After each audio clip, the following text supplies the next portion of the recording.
following video is rated PG, which may contain some material that is unsuitable for younger viewers.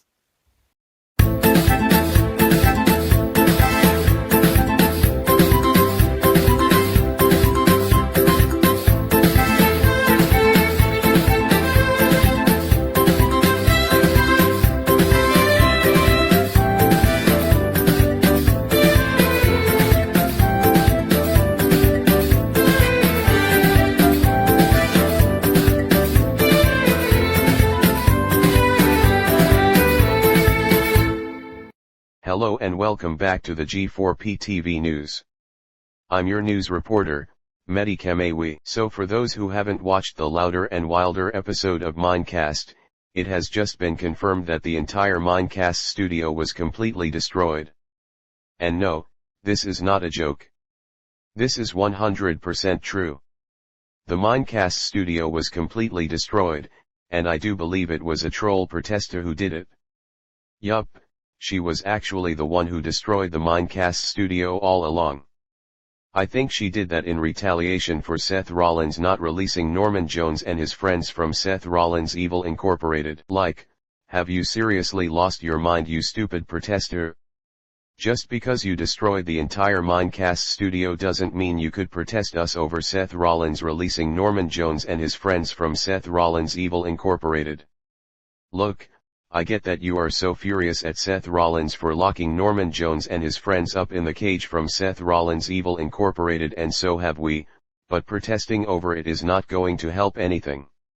The Seth Rollins arc is currently on a hiatus and it will resume this autumn, or maybe once the G4p TV writing team is ready, so you just need to wait for that to happen.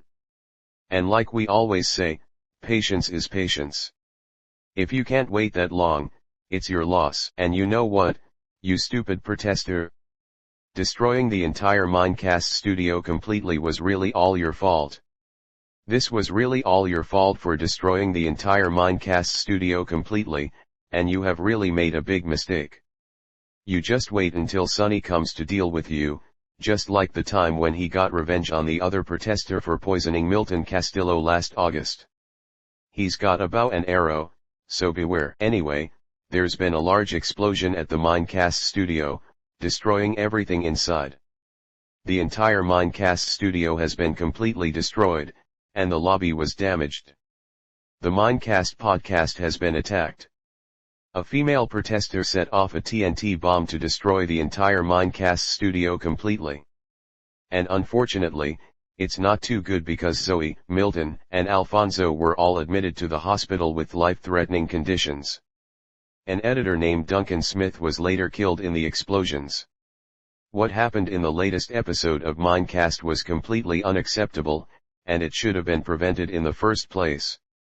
That bombing was never meant for the Minecast team, but it happened anyway. And because of the attacks happening at the Minecast studio, we are placing Minecast on an indefinite hiatus until further notice, and we will only resume it once this crisis is fully over. Yeah, I'm afraid it's true. We've decided to place Minecast on an indefinite hiatus until further notice because of the bombing attacks. We're sorry that it had to happen this way, but it's not our fault. It was those G4p TV sock puppeters, or G4p sock puppers' fault, who did nothing but protest over the same issue, like Seth Rollins releasing Norman Jones and his friends from Seth Rollins Evil Incorporated, bringing back the curriculum era, yada yada yada.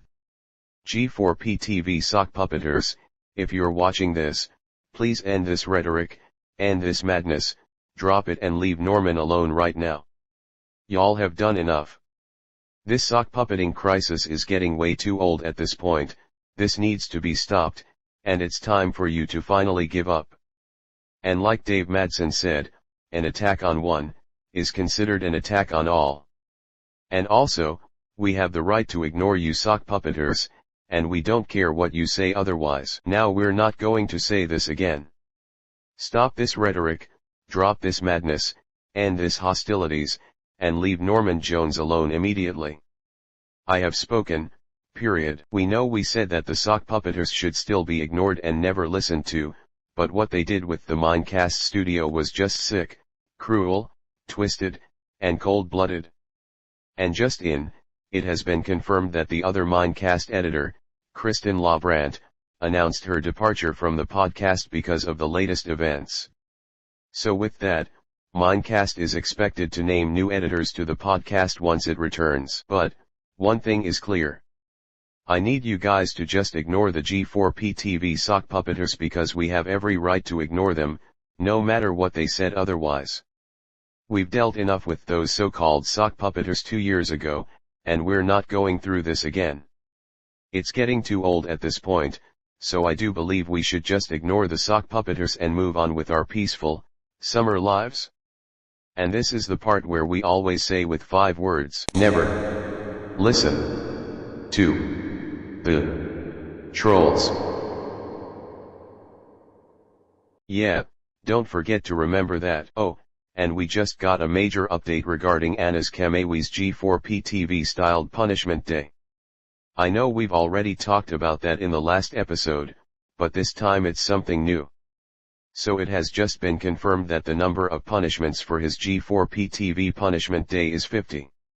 Yup, that's right. 50.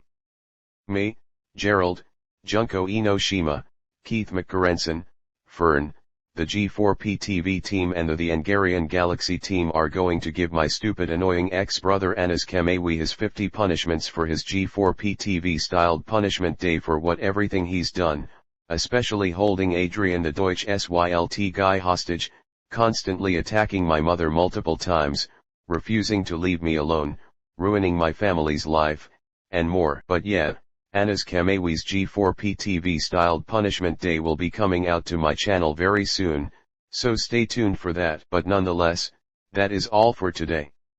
This is Mehdi Kamewi, and I wish you all have a great summer day. Goodbye.